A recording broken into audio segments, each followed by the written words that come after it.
Assalamualaikum warahmatullahi wabarakatuh. Selamat pagi semuanya. Kita lanjutkan pembelajaran tematik kita di mode daring ini. Yang akan kita bahas hari ini yaitu masih di tematik yaitu masih subtema 1. Kita hari ini hanya akan fokus membahas tentang materi apa saja yang ada di subtema 1, khususnya tentang pembelajaran IPS. Kalau di video sebelumnya saya bahas itu tentang bahasa Indonesianya, maka yang sekarang ini kita bahas tentang IPS-nya saja, fokus pada IPS-nya saja. Oke, di IPS nanti ada dua pembelajaran, ada dua sub pokok bahasan. Yang pertama adalah letak astronomis suatu daerah, dan yang kedua nanti yaitu tentang kenampakan alam suatu daerah. Nah, letak astronomis suatu daerah. Letak astronomis itu yang bagaimana? Letak astronomis adalah atau merupakan suatu letak dari suatu tempat berdasarkan garis lintang dan garis bujur. Jadi letak suatu tempat berdasarkan matematisnya, ibaratnya begitu. Berdasarkan astronomi, ilmu perbintangannya, misalnya seperti itu. Nah, baru nanti kita akan bahas garis lintang dan garis bujur. Kalau saya punya sebuah peta, jadi biasanya kalau kita buka sebuah peta, di situ kalian akan sering untuk menemukan garis-garis begini. Garis-garis kotak-kotak seperti ini. Ini adalah gunanya untuk menentukan posisi suatu benda atau suatu wilayah secara astronomis. Jadi secara garis lintang dan garis bujur. Jadi garis-garis inilah yang kita sebut dengan garis lintang, garis bujur. Atau kalau kita belajar di matematika kemarin, letak astronomis itu ibarat kita menentukan sebuah koordinat suatu tempat. Hanya bedanya ini adalah koordinat untuk tempat yang lebih luas, untuk tempat yang menyeluruh sedunia, misalnya yang kita akan kesulitan kalau kita tentukan dalam koordinat titik, maka kita kenal dengan astronomis ini, gitu ya. Jadi kalau di bab sebelumnya kita bahas tentang sistem koordinat. Nah, kalau di IPS itu kita sebutnya dengan letak astronomis. Cara kerjanya sama dengan sistem koordinat kemarin. Nah, garis-garis ini ada garis yang datar, ada garis yang tegak. Tadi letak astronomis adalah letak sebuah benda berdasarkan garis lintang dan garis bujur. Nah, secara astronomis Indonesia ini terletak di 6 derajat lintang utara. Ini T ya. 6 derajat lintang utara sampai 11 derajat lintang selatan. Dan 95 derajat bujur timur sampai 141 bujur timur. Nah, kalau astronomis berarti berdasarkan garis-garis tadi. Sedangkan kalau geografis, secara geografis itu berarti secara wilayah, maka Indonesia itu berada di antara dua benua. Ada benua Australia, ada benua Asia. Dan Indonesia juga terletak di antara dua samudra, ada Samudra Hindia dan Samudra Pasifik. Kita kembali ke yang tadi. Kalau geografis itu yang gimana? Nah, di atas ini ada benua Asia, dan di bawah sini ini ada benua Australia. Maka secara wilayah Indonesia berada di antara dua benua ini, di tengah-tengahnya. Kalau dari wilayah perairannya, maka Indonesia itu berada di dua wilayah juga. Ada di antara Samudra Hindia dan berada di antara Samudra Pasifik. Ada dua, antara Hindia dan Pasifik. Di tengah-tengahnya juga. Jadi Indonesia ini berada posisi di wilayah tengah, gitu ya. Kalau benua berarti ada di antara dua benua, yaitu Asia dan Australia. Samudra berarti di antara dua samudra, Samudra Pasifik dan Samudra Hindia. Itu yang kita sebut dengan geografis.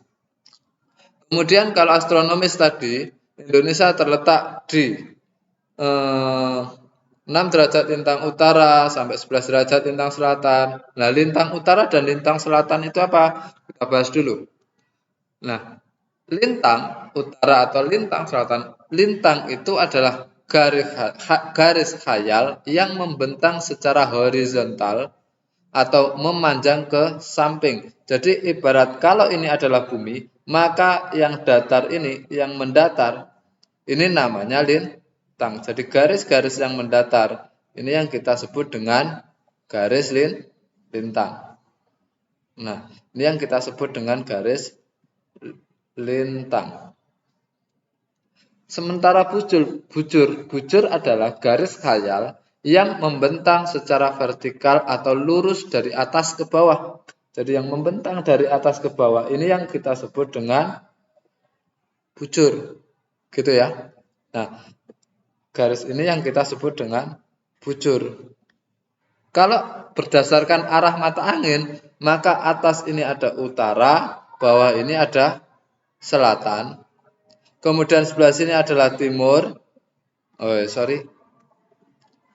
Kemudian di sini ada timur.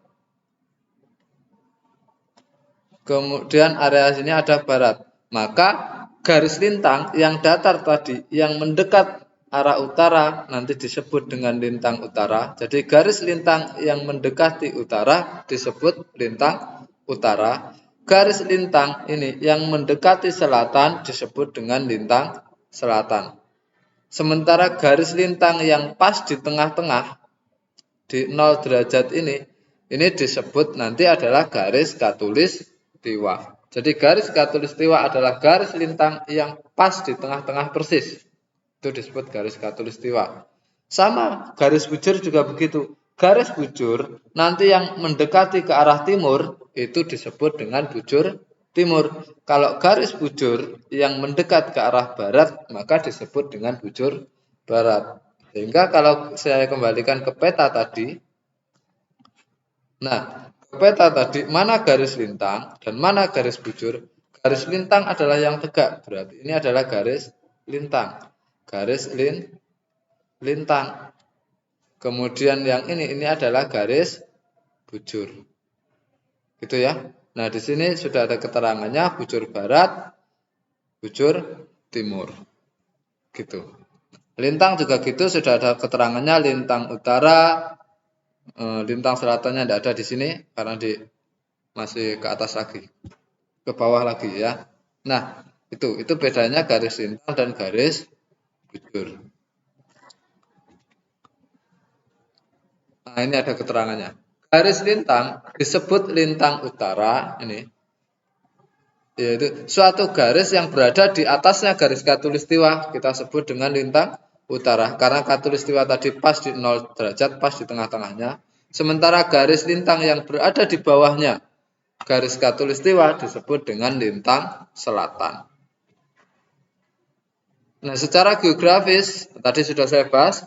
Secara geografis letak Indonesia tadi berada di antara 2 benua dan 2 samudra ya. Nah, letak geografis itu sendiri adalah letak di mana suatu daerah itu dilihat dari kenyataannya di bumi dan menentukan pula letak posisi antara daerah yang satu dengan daerah yang lainnya. Jadi dilihat berdasarkan aslinya, berdasarkan letak posisinya. Jadi berdasarkan wilayahnya tadi. Dia berada di wilayah mana? Oh, berada di antara 2 benua, 2 samudra kayak gitu.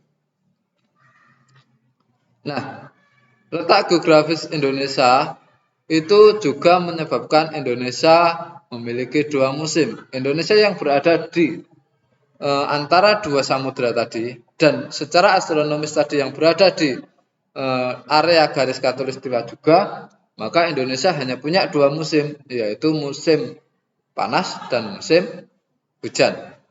Dan musim ini berganti setiap 6 bulan sekali. Jadi kita tidak menemukan musim kemarau atau musim dingin, musim gugur gitu ya. Nah, yang kedua di materi ini yaitu tentang kenampakan alam di Indonesia. Untuk kenampakan alam mungkin cukup singkat hari ini. Jadi kenampakan alam adalah segala sesuatu yang terjadi secara alami yang disebabkan oleh peristiwa alam peristiwa alam itu membentuk permukaan bumi melalui proses patahan dan lipatan dari tenaga di bumi. Artinya apa? Kenampakan ini secara alami, walaupun nanti ada kenampakan alam alami dan kenampakan alam buatan. Yang saya bahas di sini adalah kenampakan alam yang alami. Kenampakan alam alami ini terbagi jadi dua, ada daratan, ada perairan. Kalau daratan, maka kita kenal istilah gunung, lembah, dataran rendah, dataran tinggi, dan area pantai. Sedangkan kalau untuk kenampakan alam perairan, yaitu kenampakan lautan, danau, sungai, dan rawa. Itu adalah kenampakan alam yang ada di Indonesia. Sekian untuk pembelajaran IPS ini. Video ini meringkas semua pembelajaran yang ada pada subtema 1, khususnya pembelajaran IPS-nya. Semoga bermanfaat.